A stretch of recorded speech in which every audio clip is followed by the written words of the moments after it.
It's a day number 3, second session, the response of the international system. Our first speaker is online, and it's Ardi Imseis, the attack against UNRWA.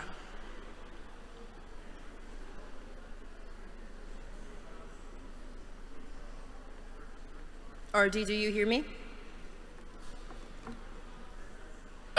Members of the jury, my name is Ardi Imseis. I am a professor of international law at Queen's University in Canada. I appear as an expert on Israel's attack against UNRWA.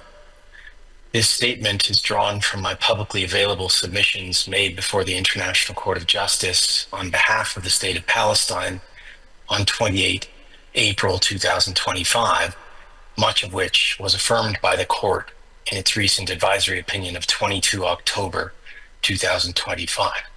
I appear before you today in my personal capacity. In the brief time I have, I'd like to make 3 points. The first of these is a reminder that UNRWA's mandate is an essential element of the permanent responsibility of the United Nations for the question of Palestine.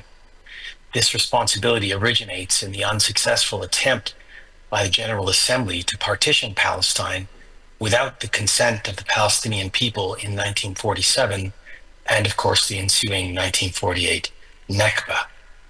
In 1949, the General Assembly created UNRWA to provide direct relief and works programs to the Palestine refugees until their plight was resolved in accordance with international law.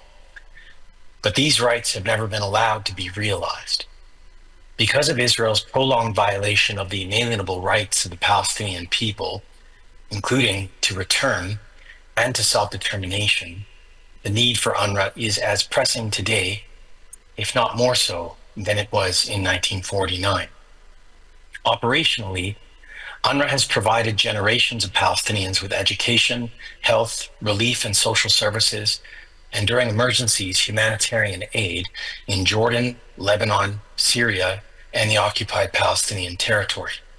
For these reasons, the necessity of UNRWA is indisputable to the continuation of Palestinian life. Members of the jury, my second point addresses why Israel wants to prevent UNRWA from exercising its mandate. In the short term, Israel is pursuing the erasure of the Palestinian people in Palestine, including through forcible transfer. In Gaza, almost the whole of the population, some 1.9 million people, has been forcibly transferred multiple times through Israel's indiscriminate bombardment and starvation campaign.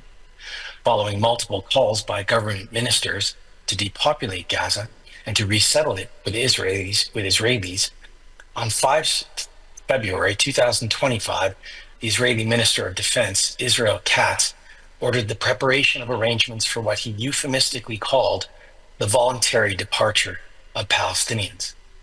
But with this brazen suggestion that the departure of Palestinians would be voluntary, Israel is not merely insulting the world's intelligence, it is simply assuming that the world has none.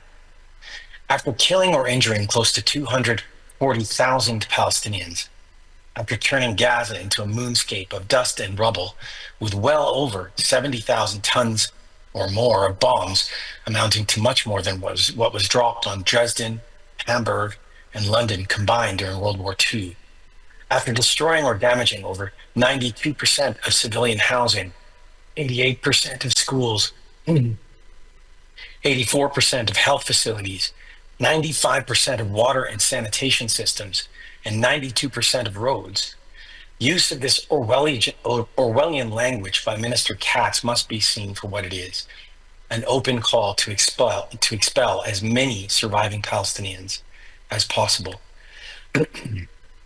Members of the jury, my point here is this. The elimination of UNRWA is essential to the success of Israel's dreaded plans. Given the scope of UNRWA's capabilities in providing emergency relief, stability, and resilience to the Palestinian people in ways that no other organization can operationally do, it is painfully obvious why Israel insists on eliminating the agency. Quite simply, UNRWA is the last hope that the Palestinian people, particularly in the Gaza Strip, have of surviving Israel's genocide against them. More broadly, Israel's long-term purpose behind destroying UNRWA rests in its complete denial of the existence of the Palestinian people, and in particular, the status, rights, and claims of millions of Palestine refugees to return, to restitution, and to compensation. But you needn't take my word for it. The Prime Minister of Israel has openly admitted as much on multiple occasions, including, it must be stressed, years before 7 October 2023.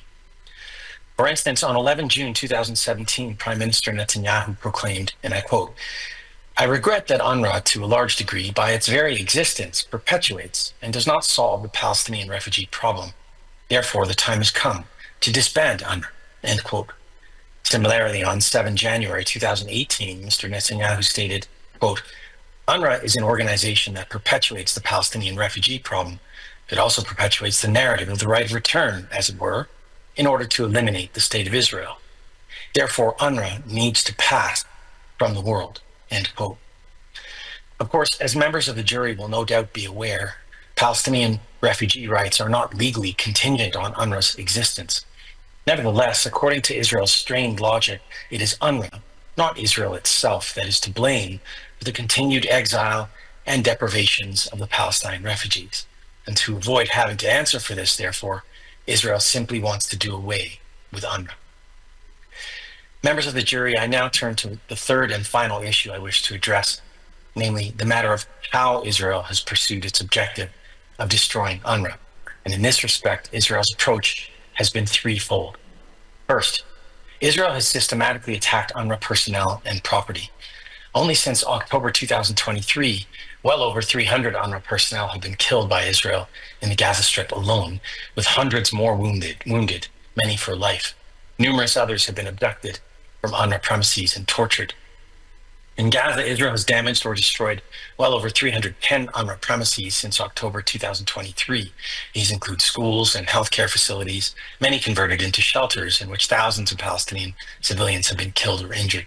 In the West Bank, Israel has repeatedly violated its obligation to protect UNRWA premises and property, including UNRWA headquarters in East Jerusalem, which has been subjected to arson attacks by Israeli settlers and is now earmarked for settlement, having been shuttered by Israel in January. Second, Israel has attempted to undermine the agency's vital sources of funding. On 26 January 2024, the very same day that the International Court of Justice issued its first provisional measures order in the South Africa case, after determining that famine was around the corner in Gaza, Israel urged UNRWA donors to defund the agency, alleging involvement of UNRWA staff in the attack of 7 October. The resulting funding pause by 18 states added massive pressure on agency operations at a time when millions of beleaguered Palestinians needed UNRWA the most. Israel has repeatedly claimed, without substantiation, that upwards of approximately 12% of UNRWA employees in Gaza are members of what it calls terrorist groups. But as the court is well aware, or rather as the jury is well aware, forgive me, unsupported allegations do not a fact make, no matter how loudly shouted or oft repeated. The fact is that UNRWA has always responded to Israeli allegations in substance, in good faith, and in a timely fashion. I will return to that in a moment. Third, Israel passed 2 anti-UNRWA laws in October 2024, which entered into effect on 28 January 2025. This legislation has had grave implications for UNRWA operations across the occupied territory, including East Jerusalem, over which Israel has unlawfully asserted its sovereignty as affirmed by the ICJ in 2024. This includes, again, the shuttering of UNRWA headquarters and schools in East Jerusalem and the complete non-cooperation with UNRWA in the Gaza Strip. This legislation, together with its broader attacks, Israel's broader attacks against UNRWA, have been roundly rejected by both the Security Council and the General Assembly, indeed by the International Court of Justice. And it is there that I would like to conclude. I'd like to draw your attention to some of the findings of the ICJ of 22 October 2025, just a few days ago. In particular, the court has held that Israel's allegations against UNRWA have not been substantiated, that it is not possible to replicate the capacity of the United Nations acting through UNRWA to ensure that the population of the Gaza Strip is adequately provided for, and that Israel is therefore obligated to agree to and facilitate relief schemes to the Palestinian people in the occupied Palestinian territory through UNRWA, and not to impede such relief. In this regard, it is notable that the court went to pains to note that Israel has inadequately supplied the population of the Gaza Strip, to put it conservatively, and repeatedly reminded Israel of its obligation not to use starvation of the civilian population as a method of war. I'd like to thank you for the opportunity to appear before you, and I stand ready to answer questions when the time comes. Thank you.